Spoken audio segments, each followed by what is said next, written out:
नमस्कार प्यारे बच्चों, एसवी एकेडमी की ऑनलाइन क्लासेस में आपका स्वागत है। आज हम कक्षा 4 में पर्यावरण का पाठ नंबर 4 खेल प्रतियोगिता के बारे में जानकारी प्राप्त करेंगे। खेल प्रतियोगिता यानी कि खेल खेलने जो हमारे स्वास्थ्य के लिए बहुत ही ज़्यादा लाभदायक होते हैं। तो आज खेल से संबंधित हम इस पाठ में चर्चा करेंगे। तो खेल के लिए पहले तैयारी। नीलम के विद्यालय में इस वर्ष पंचायत स्तर की खेल प्रतियोगिताओं का आयोजन होना था। जो नीलम है उसके विद्यालय में इस वर्ष किसका आयोजन होना था? खेल प्रतियोगिताओं का। प्रधानाध्यापक जी ने सभी अध्यापकों की बैठक बुलाकर काम बांट दिए। जो प्रधानाध्यापक हैं उन्होंने क्या किया कि सभी अध्यापकों को बुलाकर उनकी जो काम थे उनको बांट दिए। अब अध्यापकों को अपने काम से संबंधित दल तैयार करने थे। नीलम के कक्षा अध्यापक जी को मैदानों की व्यवस्था का काम मिला था। तो अध्यापक जी ने अपने दल में नीलम, आरिफ, मंगल और नंदनी को दिया। इस दल में कक्षा 5 के 4 और कक्षा 3 के भी 4 बच्चे थे। सबने आपस में मिलकर कार्य की योजना बनाई। क्या देखा है कि नीलम के विद्यालय में खेल प्रतियोगिता का आयोजन हुआ था, जिस कारण प्रधानाध्यापक जी ने सभी अध्यापकों को काम बांट दिए। तो अध्यापकों ने भी आगे दल बनाए, अपने दल में कुछ बच्चों को शामिल किया जिनकी सहायता से अपने काम पूर्ण किए। तो नीलम के जो अध्यापक हैं उसको कार्य मिला था मैदानों की व्यवस्था का। तो उन्होंने अपने इस कार्य के लिए अपने दल में नीलम, आरिफ, मंगल और नंदनी को लिया। इस दल में कक्षा 5 के 4 और कक्षा 3 के 4 बच्चे थे और सब ने मिलकर आपस में कार्य की योजना बनाई। अब ये नीचे पूछ रहे हैं कि आप सोचो और बताओ आपने कौन कौन से खेल खेले हैं। अब ये बच्चों आपको ही पता है कि आपने कौन कौन से खेल खेले हैं, तो उससे संबंधित आप खुद ही चर्चा करेंगे। किस किस खेल के लिए निश्चित नाप के मैदान होने चाहिए, ये बताते हैं कि किस किस खेल के लिए। जैसे अब कबड्डी है या खो खो है, इसको खेलने के लिए एक निश्चित मैदान होता है, उसका मतलब कि नाप होना चाहिए। आपके स्कूल में कौन कौन से खेल के मैदान हैं, ये भी आप बताना है कि आपके खेल जो में स्कूल है उसमें कौन कौन से खेल के मैदान है। इसका उत्तर मैं आपको ब्लैक बोर्ड पर करवा दूंगी। और किस खेल का मैदान सबसे बड़ा होता है ये भी आपको पता ब्लैक बोर्ड पे बताऊंगी मैं आपको। तो इस पाठ में हम क्या पढ़ेंगे? खेल से संबंधित। आगे बच्चों आपको प्रश्न आए हैं कि खो खो के खेल में कितने खिलाड़ी होते हैं, खो खो का मैदान कितना लंबा चौड़ा होता है, या विद्यालय स्तर पर खेल को प्रतियोगिता में किन किन खेलों का आयोजन होता है, या खो खो के मैदान को तैयार करने हेतु आपको कौन कौन से जो काम होते हैं वो करने होंगे, और इस काम में आपको कितने सहयोगी चाहिए, आपको कौन कौन सी सामग्री की आवश्यकता होगी और सामग्री आप कहाँ से एकत्रित करोगे, इस सब की जानकारी जो है मैं आपको ब्लैक बोर्ड पर करवा दूंगी।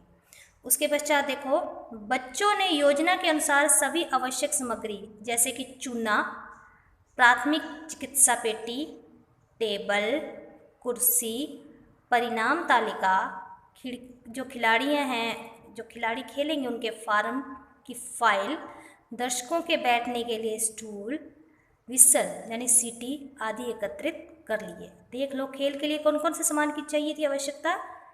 चूना, जो खेल का मैदान बनाना होता है उसमें लाइनें लगाने के लिए चूना। प्राथमिक चिकित्सा होती है कि अगर खेल में किसी बच्चे को चोट लग जाए तो उसके लिए जो आवश्यक दवाइयाँ होती हैं उसमें होती हैं। पेटी भी उसी में आती है, चिकित्सा पेटी में ही होता है ये सब कुछ। टेबल, कुर्सी, परिणाम तालिका जिसपे मतलब कि बच्चे खेलते हैं और रिजल्ट लिखा जाता है। खिलाड़ियों के फार्म की फाइल जिसमें खिलाड़ियों ने फार्म भरा होता है खेलने के लिए। दर्शकों के बैठने के लिए स्टूल, जो खेल देखने आते हैं उनके बैठने की व्यवस्था। विसल, सीटी आदि एकत्रित कर लिए। पीने के पानी की भी व्यवस्था कर ली।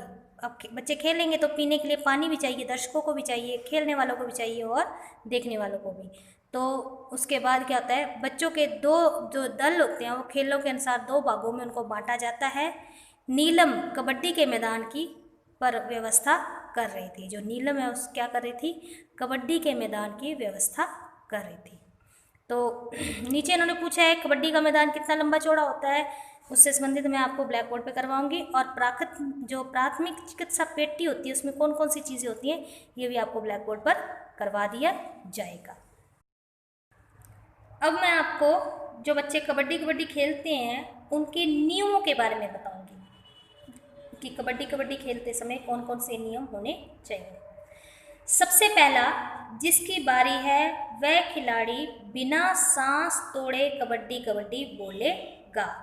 यानी कि जो खेलने जाएगा, जो खिलाड़ी खेलने जाएगा उसका सबसे पहला नियम क्या होता है कि वो जब दूसरी पाल में जाता है तो उसे बिना सांस तोड़े कबड्डी बोलना होता है। दूसरा नियम यह है, उसे टच लाइन को पार करना है, अन्यथा वह आउट माना जाएगा। कबड्डी बोलता वो जाएगा, दूसरी टीम के खिलाड़ी को वो टच करेगा, उसके बाद वो जो अपनी बीच की जो टच लाइन होती है जिसपे उसको क्रॉस करना या उसको पार करना बहुत ज़रूरी होता है। मान लो अगर वो टच लाइन को पार नहीं कर पाया तो वो खिलाड़ी जो है वो आउट माना जाएगा। तो अगली इन्होंने बताया है कि अगली लाइन बोनस लाइन है। एक टच लाइन आ गई और अगली लाइन क्या है, बोनस लाइन। उसको एक पैर से पार कर दूसरा पैर हवा में थोड़ा भी उठाने पर एक बोनस अंक जो है वो अतिरिक्त मिलेगा। जो बोनस लाइन है उसको अगर एक पैर से पार कर दूसरा पैर हवा में थोड़ा भी उठाने पर जो क्या है, एक बोनस अंक मिलता है। इसमें मिलता है कबड्डी में बताया इन्होंने कि अगर एक पैर से पार कर दूसरा पैर हवा में थोड़ा भी उठाने पर तो एक बोनस अंक खिलाड़ी को मिलता है।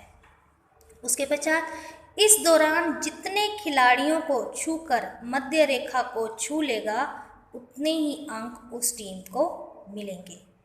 कि अगर इस दौरान जितने भी खिलाड़ियों को छूकर कबड्डी बोलकर जाएगा, जितने भी खिलाड़ियों को छूकर मध्य रेखा को छू लेगा तो उतने ही अंक जो होते हैं वो उस टीम को मिलेंगे।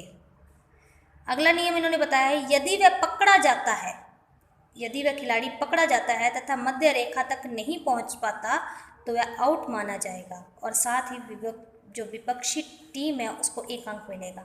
मान लो अगर हमारी टीम से एक खिलाड़ी जा रहा है, वो अगर वहाँ पकड़ा जाता है और कबड्डी बोलना भी उसका छूट जाता है, मध्य रेखा तक वो नहीं पहुँच पाता है तो वह खिलाड़ी आउट माना जाएगा। उसके आउट होने से दूसरे दल के खिलाड़ियों को क्या मिलेगा, एक अंक।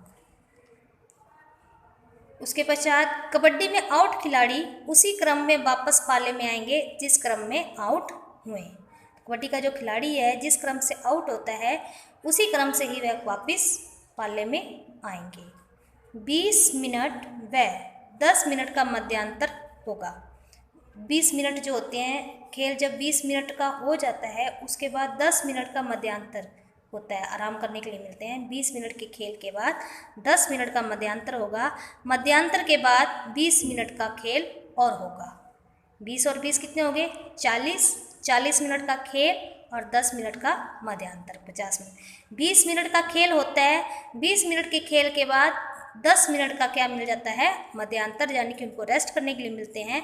और मध्यांतर के तुरंत बाद जो होता है 20 मिनट का खेल और होगा। जिस टीम के अंक ज़्यादा होंगे वह टीम विजेता बन जाएगी। तो ये तो जिस टीम के मान लो कि 2 टीमें हैं उसमें एक टीम में 5 अंक बना लिए, एक टीम के 4 अंक हैं, तो 5 टीम वाली जो 5 जिस टीम के अंक होंगे वो विजेता मानी जाएगी और 4 वाली हार जाती है।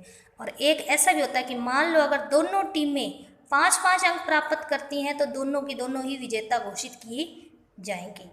तो ये थे कबड्डी के नियम। दोबारा से देखो, जिस बारी में वह जो खिलाड़ी है बिना सांस तोड़े कबड्डी बोलना पड़ेगा। इस खेल में जो कबड्डी बोलना जो होता है कि बिना सांस तोड़े कबड्डी बोलना पड़ेगा और टच लाइन को पार करना जरूरी है, नहीं तो वह आउट माना जाएगा।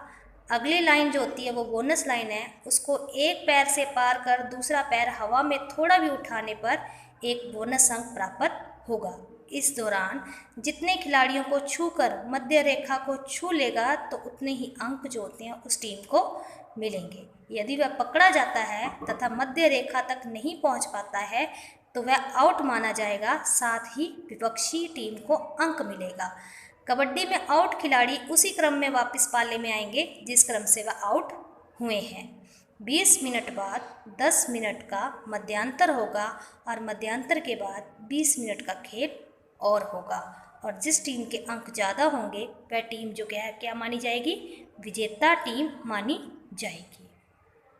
यह है कबड्डी के नियम। अब नीचे उन्होंने बोला है, सोचिए और बताइए, कोई भी खेल खेलने से पहले नियम बनाने की आवश्यकता क्यों होती है?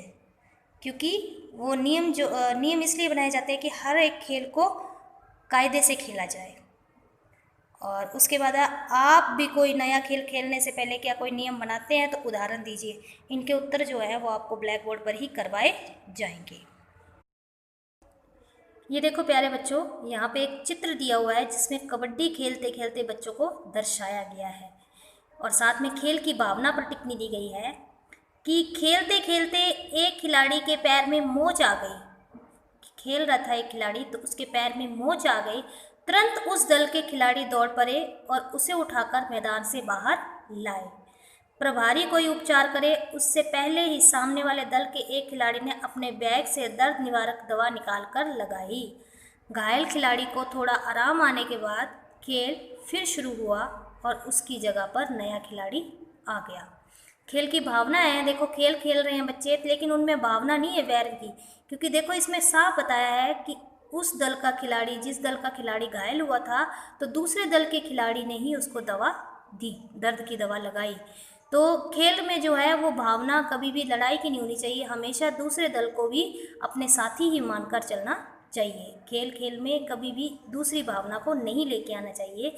जैसे कि इसमें बताया है कि खेलते खेलते एक खिलाड़ी के पैर में मोच आ गई, तुरंत उस दल के खिलाड़ी दौड़ पड़े, उसे उठाकर मैदान से बाहर लाए।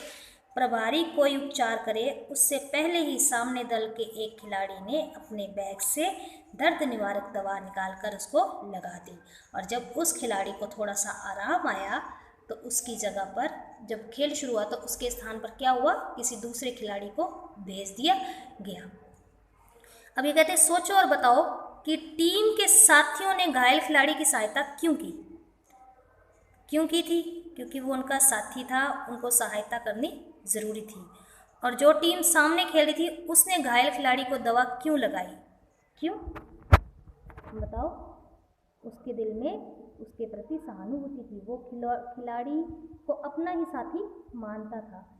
आपके किसी साथी को कष्ट हो तो आप क्या करेंगे, इसके संबंध में आप खुद ही बताएंगे। अगर आपका कोई साथी दुख में है, कष्ट में है, तो आप उसकी सहायता कैसे करेंगे? तो आज का पाठ हम यहीं तक पढ़ेंगे। आज हमने कबड्डी से संबंधित चर्चा की, कबड्डी के बारे में जाना और उसके नियमों के बारे में जाना, खेल से संबंधित चर्चा की कि खेल हमारे लिए कितने आवश्यक होते हैं, और कुछ नई चीज़ों के बारे में भी सीखा। इसमें जो आपको प्रश्न उत्तर आए हैं वो प्रश्न उत्तर मैं आपको ब्लैक बोर्ड पर अगले भाग में करवाऊँगी। आप इस पाठ को घर में कम से कम 2-3 बार पढ़ेंगे, इसमें जानकारी हासिल करेंगे, इससे संबंधित चर्चा करेंगे और इस पाठ को आप समझेंगे, खेल के बारे में समझेंगे। तो आज का पाठ यहीं तक, बाकी आप घर पे पढ़ोगे, प्रश्न उत्तर आपको अगले भाग में करवा दिए जाएंगे। धन्यवाद।